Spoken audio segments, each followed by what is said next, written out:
کیا آپ سمجھتے ہیں کہ اس وقت آپ کے علی امین گنڈاپور پر لگائے گئے وہ الزامات غلط تھے؟ ہاں، بڑا زبردست سوال آپ نے کر دیا۔ ٹانک کی عدالتوں کا ڈی آئی خان منتقل ہونے کو اس کو روکنے کے لیے آپ کیا اقدامات کرنا چاہتے کہ ہم عدالتوں کو کسی بھی صورت میں ڈی خان میں شفٹ نہیں ہونے دیں گے۔ ہیں؟ کیا علی امین گنڈاپور کو اسلام آباد سے ورکرز کو بن بتائے چھوڑ کر کے پی کے اسمبلی آ جانا چاہیے تھا؟ اور یہ تو پھر دھوکہ نہیں ہو گیا ورکرز کے ساتھ؟ ایک منظم پروپیگنڈا ہے، دھوکہ اس میں کسی صورت میں بھی نہیں ہے، کیونکہ ہم لمحہ بلمحہ وہیں پہ تھے۔ علی امین گنڈاپور کا جو کام تھا، جو اس کو ٹاسک دیا گیا تھا، وہ اس نے بحسن کو بھی نبھایا۔ آپ کے پیچھے بندوق لے کے بندہ آتا ہے تو آپ نے ظاہر ہے وہاں سے فرار حاصل کرنا ہوتا ہے۔ کہ جو اسلام آباد میں پی ٹی آئی کا احتجاج، تو کوئی ایم این اے وہاں پر نظر نہیں آئے، یا جس کو کیا ایم این ایز کو ڈی چوک یا اسلام آباد جانے کی پرمیشن نہیں تھی؟ ایم پی ایس اور جو تنظیم تھی اس کے حوالے تھا، اور ایم این ایس کو یہ کہا گیا تھا کہ آپ اپنے قافلے پہنچائیں، لیکن آپ نے شرکت نہیں کرنی۔ یہ پارٹی کی ڈائریکشن ہے اور پارٹی کی پالیسی ہے۔ یہ السلام علیکم ناظرین، پروگرام ایک ملاقات ساتھ کے ساتھ سے اسد الدین ساتھ کا سلام پیش ہے۔ ناظرین، ملک بھر میں جو سیاسی صورتحال ہے وہ ایک ایسی عجیب کشمکش کا شکار ہے کہ کسی کو کچھ سمجھ ہی نہیں آ رہی۔ تو اس ساری صورتحال پر بات کرنے کے لیے ٹانک کے جو چند مسائل ہیں اور کے پی کے کچھ مسائل ہیں ان پر بات کرنے کے لیے آج ہمارے ساتھ ایم این اے پاکستان تحریک انصاف داور کنڈی صاحب، جو پختونخوا کی ایک توانا آواز بھی ہیں قومی اسمبلی میں، تو وہ موجود ہیں۔ تو ان سے تھوڑی بہت بات کرتے ہیں اور جو عوام کے سوال ہیں وہ انہی کے سامنے رکھتے ہیں۔ داور خان صاحب، بہت شکریہ کہ آپ تشریف لائے اور وقت دیا۔ جناب، سر، پہلا سوال ٹانک کا کرتے ہیں۔ ٹانک کی جو عدالتیں ہیں وہ اب ڈی آئی خان منتقل ہو رہی ہیں اور یہ باتیں زیر بحث ہیں، تو آپ بطور ٹانک کے نمائندہ ٹانک کی عدالتوں کا ڈی آئی خان منتقل ہونے کو کیسا دیکھتے ہیں اور اس کو روکنے کے لیے آپ کیا اقدامات کرنا چاہتے ہیں؟ جی شکریہ سعد بھائی پروگرام میں بلانے کا۔ سب سے پہلے جو آپ نے سوال کیا عدالتوں کا، ٹانک کی عدالتوں کے حوالے سے ہمارا موقف جو ہے وہ ٹانک کی جو بار کونسل ہے اور جو ٹانک کی وکلاء کا موقف ہے اس کے حوالے سے ہمارا ایک ہی ہے، وہ یہ ہے کہ تھریٹس ہیں۔ لیکن دیکھیں، یہ حکومت کی ذمہ داری ہے، وفاقی اور صوبائی حکومت کی اور انتظامیہ کی، کہ وہ عوام کو انصاف دلانے کے لیے جو عدالتیں قائم ہیں ان کی سیکورٹی کو قابل قبول بنایا جائے اور ججز کو کہا جائے کہ وہ وہیں پہ رہیں۔ تو میرے خیال میں ہم یہ سمجھتے ہیں کہ عدالتیں جو ہیں وہ کسی صورت میں بھی ہم شفٹ نہیں ہونے دیں گے، کیونکہ یہ ٹانک کی اپنی عدالتیں ہیں، اور ٹانک میں اگر یہ لوگ آنا جانا ہے تو زیادہ تھریٹ ہوگا۔ تو عدالتوں کے حوالے سے ہمارا موقف یہی ہے کہ ہم عدالتوں کو کسی بھی صورت میں ڈی خان میں شفٹ نہیں ہونے دیں گے۔ تو اچھا داور خان صاحب، چونکہ آپ کے جو پی ٹی آئی کے ورکرز ہیں وہ بھی یہ سوشل میڈیا پر بارہا آواز اٹھا رہے ہیں اور سوال کر رہے ہیں کہ جو اسلام آباد میں پی ٹی آئی کا احتجاج ہوا اور جو ڈی چوک پر جانا چاہتے تھے اور جو ساری صورتحال لوگوں کے سامنے ہے، تو کوئی ایم این اے وہاں پر نظر نہیں آئے، یا جو اسٹیک ہولڈر ہیں، یا اس کے علاوہ جو پاکستان تحریک انصاف کے نمائندے ہیں وہ وہاں پر بہت کم نظر آئے۔ تو کیا ایم این ایز کو ڈی چوک یا اسلام آباد جانے کی پرمیشن نہیں تھی، یا کوئی پارٹی حکم تھا؟ یہ کیا تھا، لوگ یہ جاننا چاہتے ہیں۔ جی، ایک تو ایم این ایز کے حوالے سے میں کلیئر آپ کو بتا دوں کہ پارٹی کی کلیئر کٹ ڈائریکشن ہے کہ ایم این ایز کسی بھی احتجاج اور جلسے جلوس میں شرکت نہیں کریں گے، اور آپ کو پتہ ہے کہ ترمیم کے حوالے سے تھریٹس ہیں، ہمارے 8 ایم این ایز آج بھی افواہ ہیں۔ تو ایم پی ایس اور جو تنظیم تھی اس کے حوالے تھا، اور ایم این ایس کو یہ کہا گیا تھا کہ آپ اپنے قافلے پہنچائیں، لیکن آپ نے شرکت نہیں کرنی۔ یہ پارٹی کی ڈائریکشن ہے اور پارٹی کی پالیسی ہے۔ اور دوسرا جو ہے ایک ڈی چوک کے حوالے سے میں آپ کو بتاؤں کہ ڈی چوک میں دیکھیں یہ اتنا کارڈن آف تھا، اتنی سخت سیکیورٹی تھی کہ میں سمجھتا ہوں کہ ہوا کا دخل بھی گزر بھی نہیں ہو سکتا تھا جو انہوں نے سیکیورٹی حکومت نے تھی۔ لیکن آپ اس چیز کو دیکھیں 3 دن پنجاب بند رہا، 3 دن پنجاب کے بڑے ضلع بند رہے، احتجاج کامیاب رہا چونکہ دھرنا یا جلسہ تھا نہیں۔ اور ڈی چوک میں ہم خود پارلیمنٹ لاجز میں موجود تھے، ڈی چوک تک لوگ پہنچے ہیں، علیمہ خان، عظمیٰ خان، پارٹی کے جتنے رہنما ہیں، اعظم خان سواتی، یہ تمام لوگ ڈی چوک سے گرفتار ہوئے۔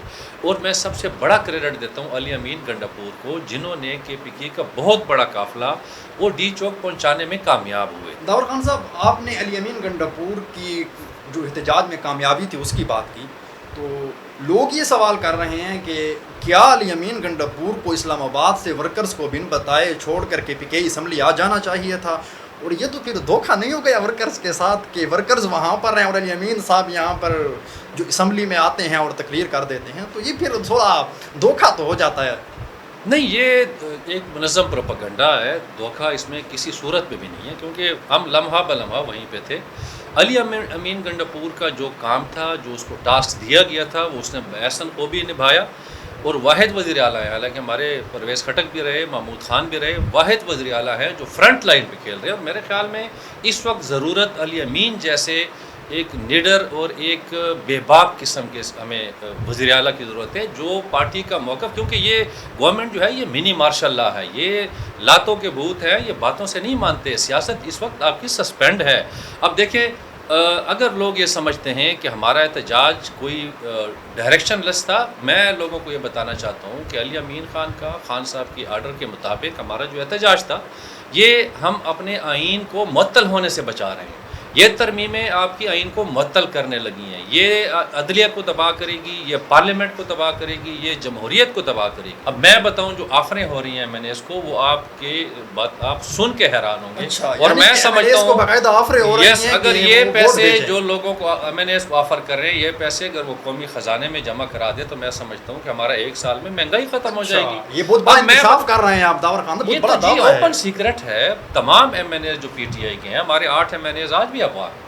تو میں آتا ہوں واپس علی امین گنڈاپور کی طرف. دیکھیں ڈی چوک دھرنا کامیاب رہا. علی امین جیسے کے پی ہاؤس پہنچتے ہیں آپ نے دیکھا ہے کہ رینجرز اور آئی جی اسلام آباد بذات خود 2 منٹ کے اندر ان کے پیچھے پہنچ جاتے ہیں. دیکھیں وہاں پہ ان کی میٹنگ ارینج تھی کہ میٹنگ کریں گے کہ اب جب ڈی چوک تک ہم آ گئے ہیں تو اس کے بعد احتجاج کا کیا کرنا ہے.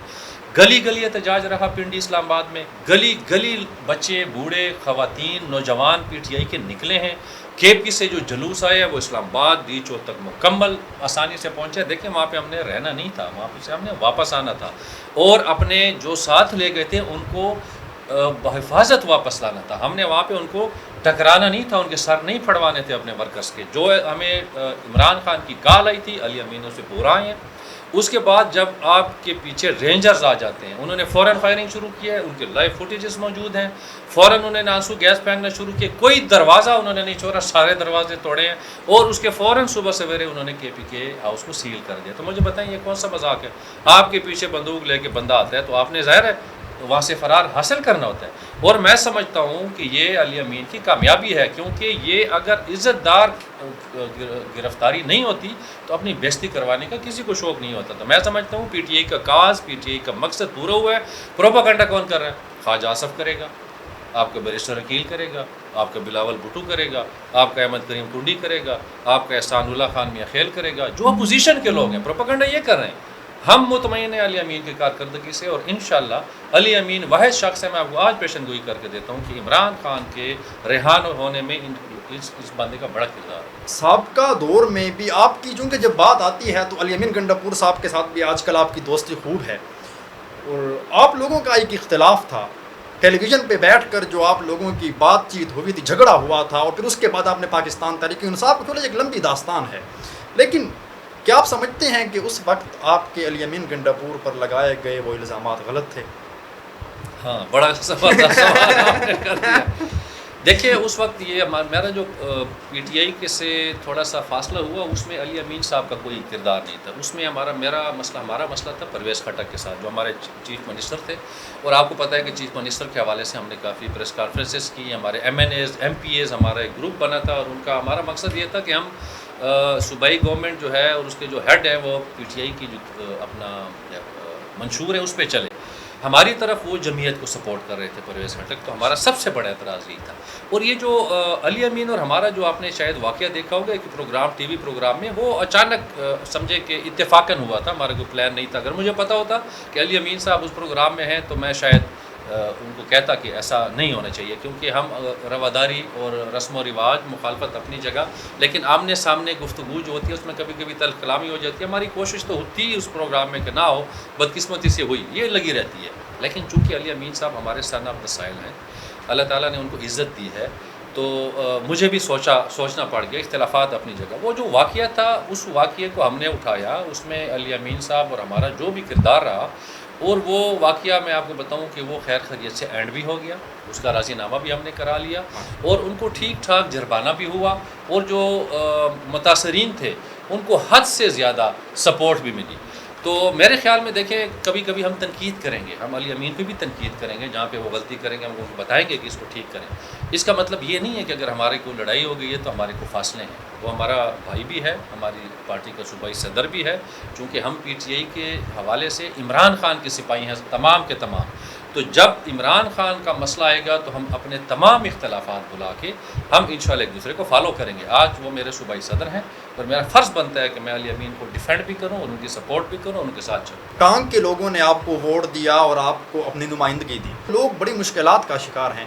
پینے کے پانی کا مسئلہ ہے، امن و امان کی صورتحال ہے، اور جو عدالتوں کی ڈیرہ اسماعیل خان منتقلی ہے. ٹانگ کے لوگوں کے لیے داور خان صاحب کون سا ایسا لائحہ عمل تیار کرنے جا رہے ہیں کہ وہ مطمئن ہو جائیں کہ ہمارے کام بھی ہوں اور جو عمران خان کی محبت میں آپ کو ووٹ دیا گیا ہے اس کا بھی حق ادا ہو؟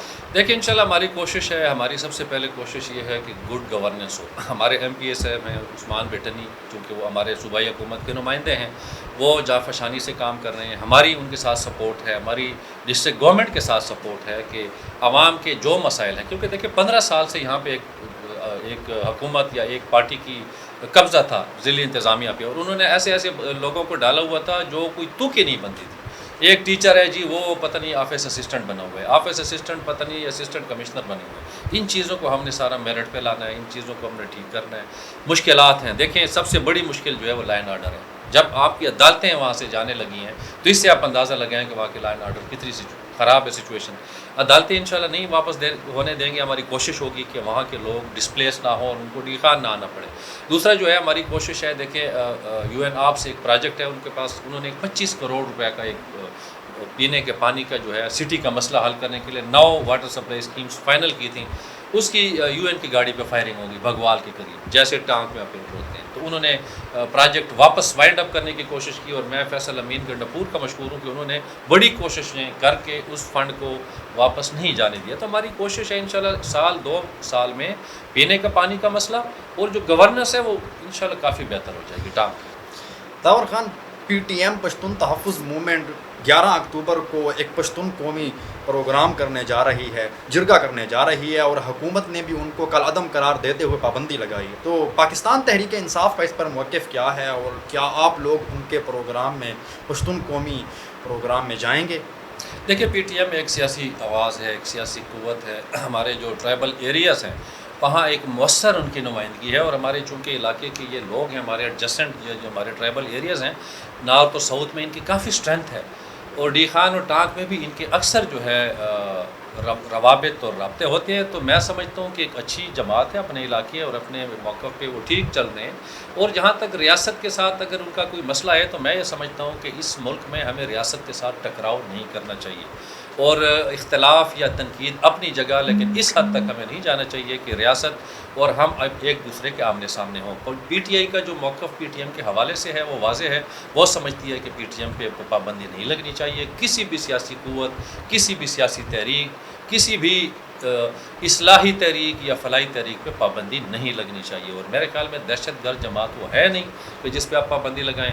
ہاں نظریات سے اختلاف ہو سکتا ہے، تو جو پی ٹی آئی کا موقف ہوگا، جو ہمارے پارٹی کی قیادت فیصلہ کرے گی، ہم اس پہ چلیں گے. فی الحال پی ٹی آئی سمجھتی ہے کہ پی ٹی ایم پہ یہ جو پابندی لگی ہے یہ غلط ہے. داور خان صاحب بہت شکریہ کہ آپ نے وقت دیا اور اتنی ہماری ڈیٹیل ڈسکشن ہوئی. بہت شکریہ. تھینک یو، مہربانی. جی ناظرین، تو آج کے اس پروگرام میں آپ نے داور خان صاحب سے جو مختلف سوالات آپ لوگوں کے ذہن میں بھی تھے پاکستان تحریک انصاف کے حوالے سے، ان کی ذات کے حوالے سے، تو وہ میں نے ان کے سامنے پیش کیے اور انہوں نے جوابات دیے. تو امید ہے کہ آپ کو اچھے بھی لگے ہوں گے اور پروگرام پسند بھی آیا ہوگا. بس اسی کے ساتھ دیجیے گا اپنے میزبان سعد الدین صاحب کو اجازت. ملتے ہیں کسی اگلی ویڈیو میں، تب تک کے لیے اللہ حافظ.